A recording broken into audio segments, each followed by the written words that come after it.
నమస్తే సకులు. ఈరోజు నుండి చందమామ కథలు. చందమామ గురించి కొంచెం ఇంట్రడక్షన్. ఆకాశంలో చందమామ అంటే పిల్లలకే కాదు పెద్దలకు కూడా ఎంతో ఇష్టం, ప్రేమ. తన చల్లని వెన్నెలతో ఇంటిల్లిపాదికి ఆనందాన్ని ఇస్తుంది చందమామ. సరిగ్గా అలాగే అప్పట్లో చందమామ ఒక కుటుంబ మాసపత్రికగా తెలుగు లోగిళ్లలో అందరినీ కమ్మటి కథలతో, సీరియల్స్తో అలరించేది. ఆ రోజుల్లో చందమామ కోసం నెలనాళ్ళు ఎదురు చూడడం చాలా కష్టం అనుకునేవారు లక్షలాది పాఠకులు. కేవలం తెలుగువారినే కాకుండా 14 భారతీయ భాషల్లో ఆసేతు హిమాచలం వెలుగులు పంచేది చందమామ. స్వర్గీయ నాగిరెడ్డి చక్రపాణి గార్ల ముద్దుబిడ్డ చందమామ. అనేక వ్యాపకాలు ఉన్న ఆ యుగ పురుషుడు చందమామ నిర్వహణ బాధ్యత స్వర్గీయ కొడవటిగంటి కుటుంబరావు గారికి అప్పచెప్పారు. ఆయన నిర్వహణలో చందమామ పున్నమి చంద్రుల్లా కలకళ్లాడింది. 1980లో కుటుంబరావు గారు స్వర్గస్థులు కావడంతో ఆ బాధ్యత స్వర్గీయ దాసరి సుబ్రహ్మణ్యం గారు తీసుకున్నారు. చందమామలో వడ్డాది పాపయ్య, శంకర్, చిత్ర, శక్తిదాస్, జయ, రాజీ మొదలగు చేయి తిరిగిన చిత్రకారుల అందమైన బొమ్మలతో ఆ బొమ్మలు చూస్తే కథలు చదవకుండా ఉండలేని విధంగా చేసి లక్షలాది పాఠకుల ఇంటి వెలుగైంది. ఆ తరం పిల్లల్లో పఠనాసక్తి పెంపొందించడంలో చందమామది అగ్రస్థానం.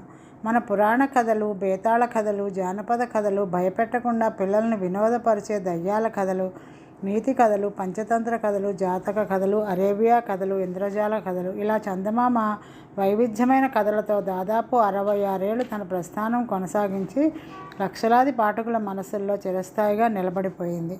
అప్పటి అపురూపమైన ఆ కథలకు మళ్ళీ ప్రాణప్రతిష్ఠ చేస్తున్న జేపీ పబ్లిషర్స్ వారు ఎంతైనా అభినందనీయులు. చందమామ కథలను ఇప్పటి పిల్లల కోసం అప్పటికన్నా గొప్పగా ముస్తాబు చేసి అందజేస్తున్న వారి ఆసక్తి, శ్రమలకు విలువలు కట్టలేము.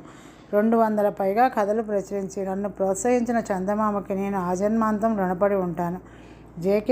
జేపీ పబ్లికేషన్స్ వారు అందిస్తున్న నా ఈ చందమామ కథల పుస్తకం మిమ్మల్ని అలరిస్తుందని ఆశిస్తాను. మాచిరాజు కామేశ్వరరావు గారు. ఈరోజు కథ గుడ్డివాడి డబ్బు. ఒక గ్రామంలో ఒక సాలె ఉండేవాడు. అతను రకరకాల బట్టలు నేయడంలో మంచి నిపుణుడు. ఊళ్ళో వాళ్ళ ఒత్తిడి అంతగా లేనప్పుడు ఖరీదైన శాలువలు నేసి నగరానికి తీసుకుపోయి అమ్ముతూ ఉండేవాడు. ఒకసారి సాలె ఒక అందమైన శాలువా నేసి దాన్ని ఒక సంచిలో పెట్టుకుని రాజధాని నగరానికి బయలుదేరాడు. దూర ప్రయాణం, కొండలు గుట్టలు దాటి వెళ్ళాలి. ఒకరోజు అతను నదీ తీరాన్ని చేరుకునేసరికి ఒక పక్క నుంచి గుడ్డివాడి డబ్బు నీటిలో పడిపోతోంది అన్న కేక వినిపించింది.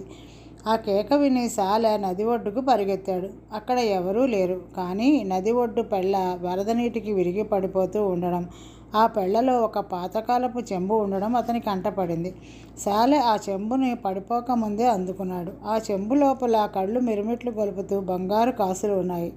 వాటిని చూసి సాలె పరమానందభరితుడైనాడు. అతను చెంబు మూతికి రేకు అడ్డం పెట్టి వాసన కట్టి తన సంచిలో నుంచి శాలువా తీసి భుజాన వేసుకుని ఆ సంచిలో చెంబు ఉంచి ఇంటి ముఖం పట్టాడు.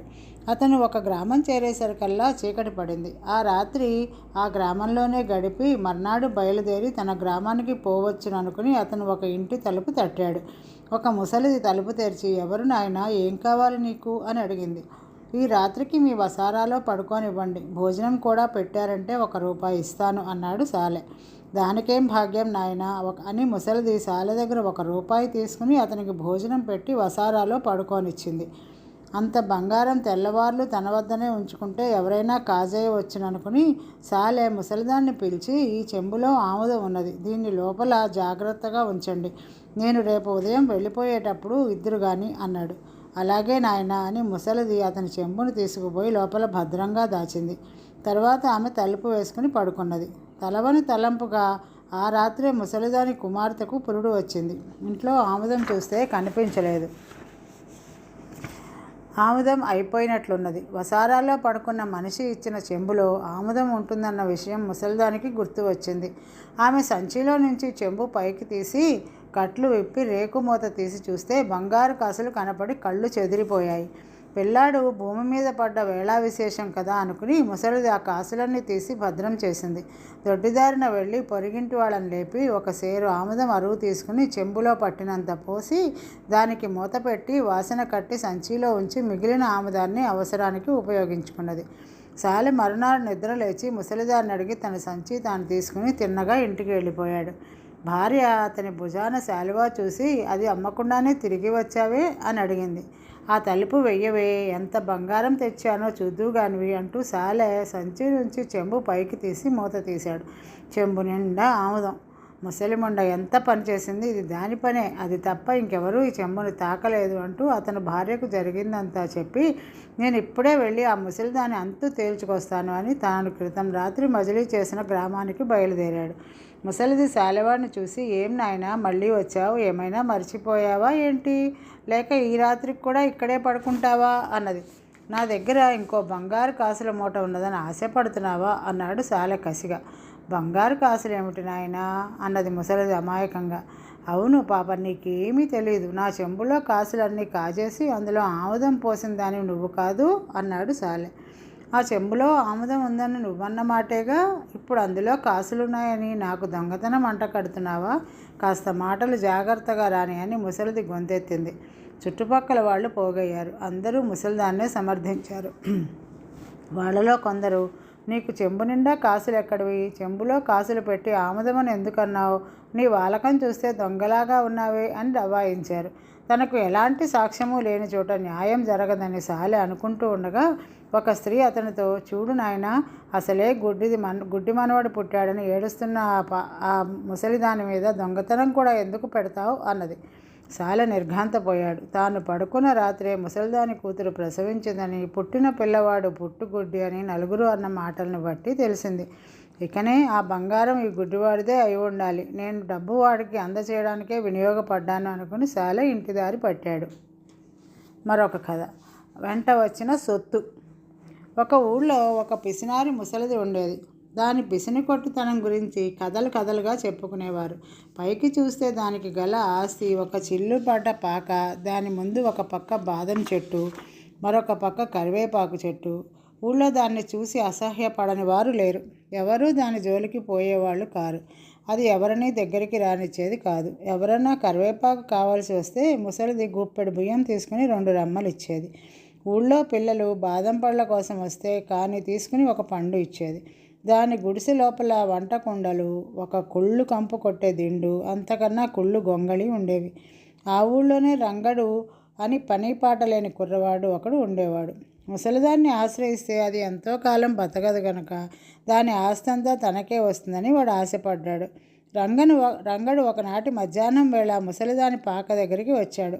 ఆ సమయంలో ముసలిది బాదం చెట్టు కింద గొంగళి పరుచుకుని తల కింద కుళ్ళుదిండు పెట్టుకుని పడుకుని చెట్టు మీదకి ఉడతలు రాకుండా కాపలా కాస్తుంది. వాడు వస్తూనే, అవ్వా నీ చెట్టు బాదం పళ్ళు ఎలా ఉంటాయి అని ముసలిదాన్ని అడిగాడు. ముసలిది రంగడిని యగాదిగా చూసి, ఎవరు తిని చూశారు, కావాల్సి వస్తే కాణి ఇచ్చి పండుకొని తిని చూడు అన్నది. ఈ మాటకు రంగడు నవ్వుకుని, అవ్వా నువ్వు ఒక్కదానివి ఇంత పని ఎలా చేసుకుంటున్నావు, సాయంగా ఉంటాను, నన్ను నీ దగ్గర ఉంచుకోరాదు అని అడిగాడు. ఎందుకు తిండి దండగా అన్నది ముసలిది. దండగ లేదవ్వా, 2 రోజులు ఉంచుకొని చూడు, దండగ అని తోస్తే పని మానిపించే, నీ కరివేపాకు బాదం పళ్ళు 4 వీధులు తిరిగి అమ్ముకొస్తా, 4 డబ్బులు ఎక్కువ వస్తాయి, నీ పనులన్నింటిలోనూ ఆసరాగా ఉంటా అన్నాడు రంగడు. ముసలిది కాస్త ఆలోచించింది. సరే, బాదం పళ్ళను ఉడతలు కొట్టకుండా చూస్తూ ఉండు, నాకు తృప్తి కలిగితే నిన్ను పనిలో ఉంచుకుంటా అని దిండు గొంగళి తీసుకుని గుడిసెలోకి వెళ్ళిపోయింది. రంగడికి ముసలిది తిండి పెడుతున్నందుకు వాడి చేత గొడ్డు చాకిరీ చేయించేది. అమ్మకానికి కరివేపాకు రెమ్మలు కూడా లెక్క కట్టి ఇచ్చేది. ఒక్క కాణీ తక్కువ వచ్చినా ఊరుకునేది కాదు. వాడు బాదం పండు తినాలన్నా కాణీ ఇచ్చి కొనుక్కోవాల్సిందే. రంగడు ఇవన్నీ భరించి ముసలిదాని చావు కోసం ఎదురు చూస్తున్నాడు. కొంతకాలం గడిచాక ముసలిదాని శక్తి పూర్తిగా ఉడిగిపోయింది. తనకు రోజులు దగ్గర పడుతున్నాయని గ్రహించింది. తన పాక ఊరికే పోవడం దేనికని తనకు తెలిసిన శెట్టి దగ్గర ఆ పాక తాకట్టు పెట్టి ఆమె డబ్బు తెచ్చుకుంది. ముసలిది ఇంటికి వెళ్ళిపోయిన కాసేపటికి రంగడు కరివేపాకు అమ్ముతూ శెట్టిగారింటి పక్కగా వచ్చాడు. శెట్టి వాడిని చూసి, ముసలిది పాక తాకట్టు పెట్టి 200 తీసుకెళ్ళింది, అందులో నీ వాటా ఎంతరా అని వెకిలిగా నవ్వుతూ అడిగాడు. ముసలిది ఇల్లు కూడా సొమ్ము చేసిందన్నమాట, అయినా డబ్బు ఎక్కడికి పోతుందిలే అని మనసులో అనుకుంటూ రంగడు వెళ్ళిపోయాడు. రాత్రిపూట ముసలిది పాకలో పడుకుంటుంది. రంగడు బాదం చెట్టు కింద పడుకుంటాడు. ఒక రాత్రి వేళ పాకలో అలికిడి విని రంగడు తలుపు కంతలో నుంచి లోపలికి చూశాడు.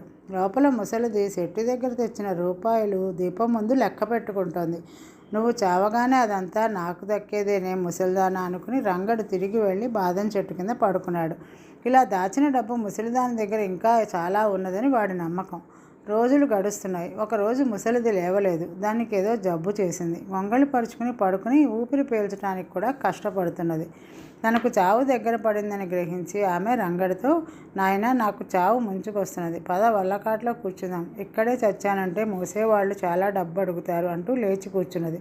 రంగడు చిరాకు పడి, వల్లకాటికి పోయినంత మాత్రాన ఖర్చు తగ్గుతుందా, కట్టెలు మనుషులు కావద్దా అన్నాడు.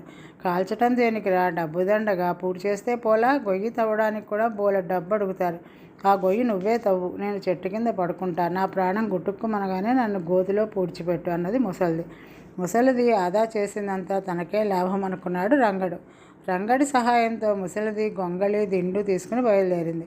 రంగడు గుణపం తీసుకున్నాడు. ఇద్దరు శ్మశానానికి చేరారు. ముసలిది ఒక చింత చెట్టు కింద దిండు మీద తల పెట్టుకుని పడుకుని గొంగళి కప్పుకున్నది.